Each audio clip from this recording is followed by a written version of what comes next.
Hello truck camper fans. So behind me here is my little 7x12 Wells cargo and a 2018 Arctic Fox 992 that I bought in August of 2020, I think. Yes, when I sold my 811. So I've had a Honda, no I haven't, I've had an Onan quiet model inverter generator installed for probably, let's see, about a year and a half, I think. I'm pretty sure I installed it about May or June of 2021. Oh no, that's wrong. So this has been almost 2 years ago. Wow, I'm losing track of time. It's 2023 already. Anyway, so I was going through a bunch of old video files, finishing up some projects that I started a long time ago, and realized that I never finished my 1-year review of this generator, so I guess we'll just call it a 2-year review. I haven't really used it a whole lot up until this weekend. I think I started out this weekend camping trip with about 28 hours on it, and let's see, I ran it about 2 hours today, and 2 days ago I ran it for 5 hours. So overall, I have been really happy with this generator. Initially, I thought that its sound output was pretty similar to a Honda EU2200, but after running my Honda 2200 yesterday to power my air conditioner for 10 hours and running the Onan the day before for about 5 hours, I've realized that the Onan is actually a lot quieter than the Honda. The Honda can get pretty obnoxious when it's running at high power, high RPM for a big load like an air conditioner. So right now my Onan is running and powering the air conditioner. I would say the only complaint I have about the generator is the fact that it's kind of difficult to change the oil, but really that's not a complaint about the generator. It's about how it's mounted in the compartment that it's in.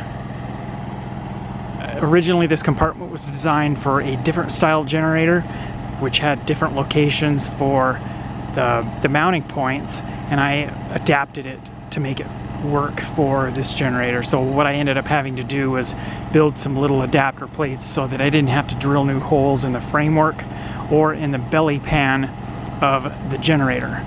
So I have those adapter plates bolted up to the bottom of the generator in the mounting holes for the generator, and then a hole in a different location mounted to the framework that sits below the generator. So my little adapter plates are just a little bit too big, plus the cross member that all of that stuff is bolted to is kind of in a bad location, so it almost sort of blocks access to the oil drain plug. I could have modified that if I'd have been paying attention to how I mounted it, but it's too late now, and it's not a project worth trying to fix because it's so difficult to unmount that generator and pull it out of the compartment and design new mounting plates. So we'll just live with it as is. And oil changing is something that I would probably only have to do maybe once a year. But after using the generator this weekend, I am pretty much convinced that I'll probably be using this generator a lot more than my Honda EU2200. I've never done any back-to-back run sessions of one and then the other to realize how much louder the Honda is compared to the built-in Onan. As a side note, I was a beta tester for this Onan generator back in late 2018, I think. I'm pretty sure that I got the generator. No, it was actually early 2019. And then I had it for about 6 months and racked up just a little over 100 hours on the beta model that I had. And then should have had a new one early 2020, but COVID threw a wrench in all kinds of production and workforce stuff, and well, we all know what that ended up being. So the production of the generator was delayed by about a year and a half. So I didn't get my hands on the production version until sometime April, May. It was probably May or June of 2021, which is when I got the generator installed, and I'll have some links down below into a bunch of videos I did when I first got that generator and unboxed it, and then I opened it up and took a peek inside and kind of analyzed a lot of the features on the interior of that generator. I'm just going to kind of do a little walk around and do some more talking about this generator. So I've had it about 2 years, and I can actually hear the air conditioner over the sound of the generator right now. That's how loud that air conditioner is, and that's a Cummins Mach 8 ultra low profile, so it's only about 8 inches above the roof. I switched to that model air conditioner because I needed a lower profile to fit in my shop, so that's why I ended up with that loud air conditioner. So what else can we say? I had a generator in this truck camper when I first bought it, and I actually sold that generator. The generator that I ended up with from Onan, this new one, it was not originally intended for this RV. It was going to go in the RV that I did the beta testing in, and I ended up abruptly selling that RV, so I needed a home for the generator, so that's how it ended up in this Arctic Fox truck camper. I'm so glad I have it. It's really nice. I didn't actually want the original location of the switch and hour meter to be up on the stove hood, plus that hour meter had existing hours on it, and I wanted an hour meter with a fresh start, so that's why I ended up installing a completely separate remote panel rather than using the onboard or the built-in stuff to the stove hood. The other advantage too is where I install the remote, it's right next to the door, so I can just poke my hand inside of the door and start the generator from outside if I want to. Wow, that sunlight is bright. So off to the front of the truck camper, I could just barely hear the sound of the generator. I can't say that holds true for the Honda EU2200 that I was running yesterday for about 10 hours. I could actually walk over into the next loop back that direction behind me, and I could still hear the EU2200. This guy, I can get halfway over to the other loop and I pretty much don't hear it at all. One of the things too about generator remote panels is when I was doing the beta testing, the Cummins facility installed a remote panel, and it had an analog hour meter, kind of like an old analog odometer in a vehicle where it's little rolling numbers that spin around. Well, that hour meter had this obnoxious ticking sound. It would tick about every 10 seconds, and it just drove me nuts.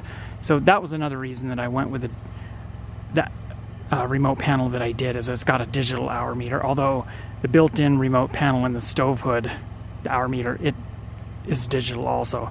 But I didn't want to have a generator with an hour meter that had existing hours on it. So that's partly why I went with that new remote panel.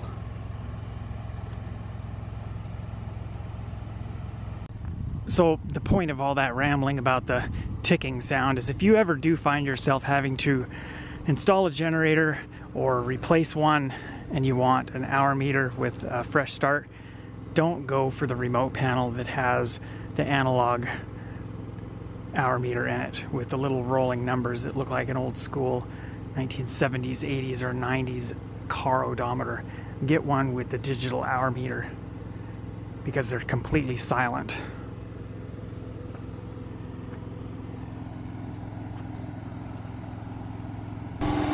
Based on the sound, I can tell that this is not running the air conditioner right now. Well, of course, because I can't hear the AC outside either. So if we look at our RPM, we're about 2,560.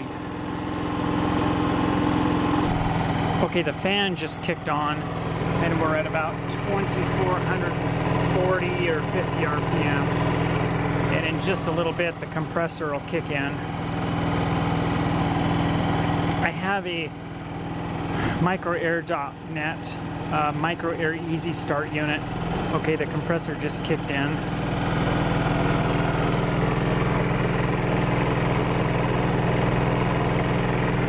Very little change in the RPM. It bounces between 2470 and 2490, so the sound just got a little deeper and throatier. So what the Micro Air Easy Start does is it doesn't present such a large load to the generator. So how it does that is it first starts up the fan, which is it's the fan that circulates the air inside of the RV, and then after a delay, then it starts up the compressor. So having those two on a staggered startup sequence means that a small generator has a much higher likelihood of being able to start and continually run an air conditioner.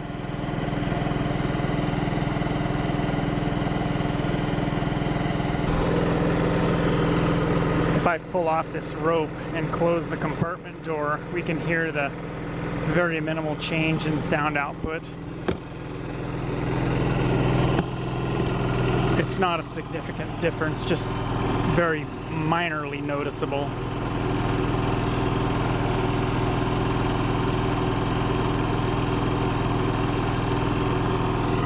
One thing I'll point out too, and I'll have a link in the video where I did this project, is that silver material with the pattern on it. That's some sound deadening material that I added to the generator compartment when I had the other generator out.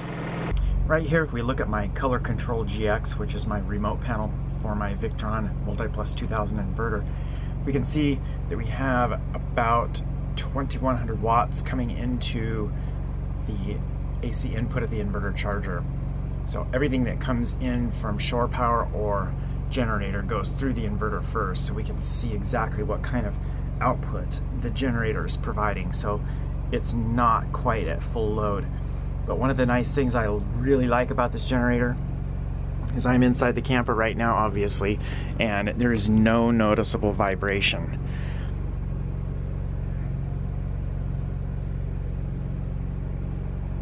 Onan did a really superb job with enhancing the vibration dampening characteristics of this generator. I'll include a little clip here of when I first bought the generator and opened it up and looked inside of it. And this is flexible, so it reduces vibration, doesn't transmit vibration to the chassis of the generator. And we also have a couple of big vibration dampening mounts. We have one here and then one on the other side. With those vibration dampeners, it does do a pretty good job of dampening the vibration. It doesn't transmit noise, vibration, and harshness to the chassis of our RV. When I installed the generator, I installed an entirely new remote panel. This has a LCD hour meter. The original system also uses an LCD hour meter, but it is built into the stove hood along with the switch for the generator. So I wanted a totally separate remote panel that I could mount here down by the door, so that if I were outside, I could just reach in the door and fire up the generator and not have to come all the way inside of the camper. The original remote switch is up here in the hour meter. It's much quieter than the original generator too. It's still running at about 2100 watts. We'll go outside and do a walk around as well. It's not so loud and annoying to annoy the whole campground. I have also put a resonator on it from Onan Cummins, and that helps reduce some of the sputtering sound.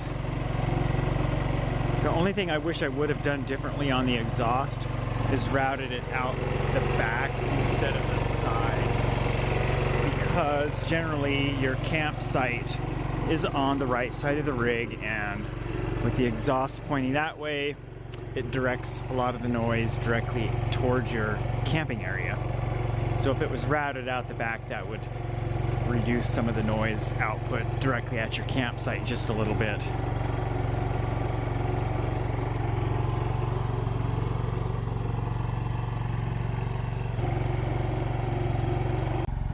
This is what it sounds like from the front of my truck. Not too obnoxious.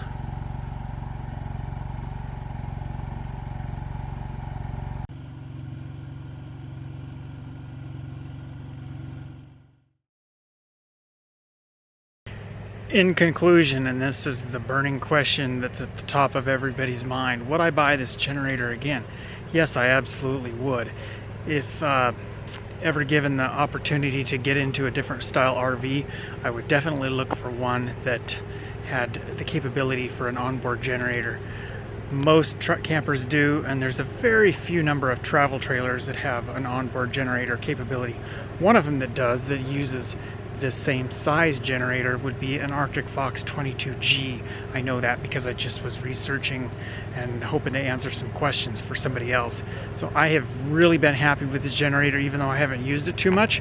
But after using it this weekend and comparing it to my Honda EU2200, I would definitely plan on using this generator a lot more than I have been. And this actually frees up some ideas on other trips where I would not have to take that trailer, because generally I always have motorcycles in that trailer, so it's not a big deal to haul a generator and gas cans in there because I have gas for the motorcycles. But knowing how nice this Onan propane generator is, I don't have any qualms just ditching the trailer and leaving it home if I wanted to go somewhere that I did not have the intention or need to do any motorcycling.